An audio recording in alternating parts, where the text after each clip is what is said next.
All right, so quick little update for today on the Dadillac. If you guys are new here, this is 2005 Escalade. I'm putting a turbo on it. So it's going to be stock spring, stock cam for a little bit. I did finish putting the Walbro 450 in the tank today. So tank is back up in place. I do have decapped injectors in the intake right now. And got a couple other things done today. I finished up the wastegate with the dump. So I just took the wastegate dump that I had on the old setup and it fit in there perfect and kind of clears everything. I'm just going to dump it straight down.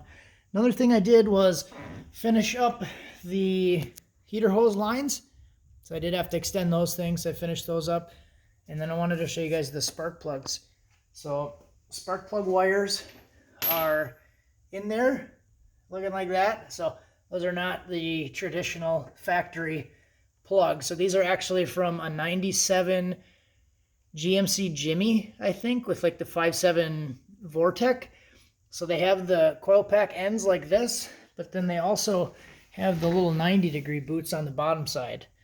So I'm able to go 90 degrees, swoop them all the way down around, and then I just wrap them around that AC line there. So they don't really touch anything. They're completely clear. So I used 3 of those for 2, 4, and 6, and then 8 has the regular spark plug wire on it, just the factory wire, because it comes up straight right there. So I started to put the spark plugs in. I got I'm putting BR7 EF plugs in there, so that should be ready for upgrade too. And I always keep all my old plugs, so these are a lot of like AC Delco plugs, but I have a lot of NGK BR7 plugs and some TR6s and a lot of stuff. You can see the plugs aren't really bad. I just use them like at the track for a couple days or whatever, and then take them out, put new plugs in, so I end up saving them. So aside from putting the fender liner and the wheel back on, which I got that idea from a couple people. They were like, hey, take the fender liner out, and that actually worked really nice. A lot of space in there to work, so that was a good idea.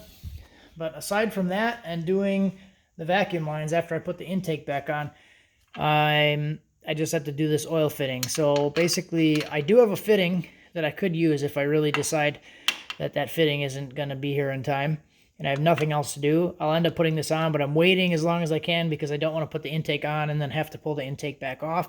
So this is an M16 1.5 to -4 fitting, and this goes in the little port on the back where the oil sensor is.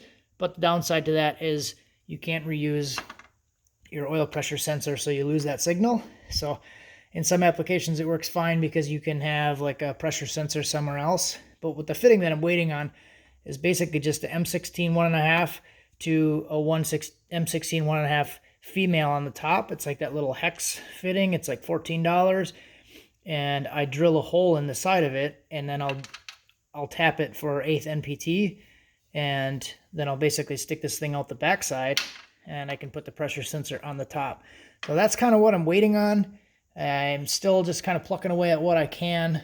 All I have to do is, like I said, put the fender liner back in and vacuum lines, and then I want to figure out what I want to do with the intake sensor. So it's coming along nicely, and pretty excited with where it's at so far. Definitely will drive it this week, and just kind of plugging away. I want to get everything like completely done and then go drive it, and then I don't have to worry about anything that I got to add or anything like that, and then I can kind of take it out and tune it. I feel like I want to do a little bit better job of showing what I'm going to do to tune it this time. I usually don't. I usually like to just focus on what I'm doing and then talk about what I did after. So I think I might actually try to do more screen capture of what I'm going to do with the tune. I want to try to take it from this factory setup and then just go out and drive it. It shouldn't need much change, I don't think, with the stock cam and stock springs. So we'll see where that ends up going. So yeah, that should be good. All right, I'll end it here and see you guys probably tomorrow.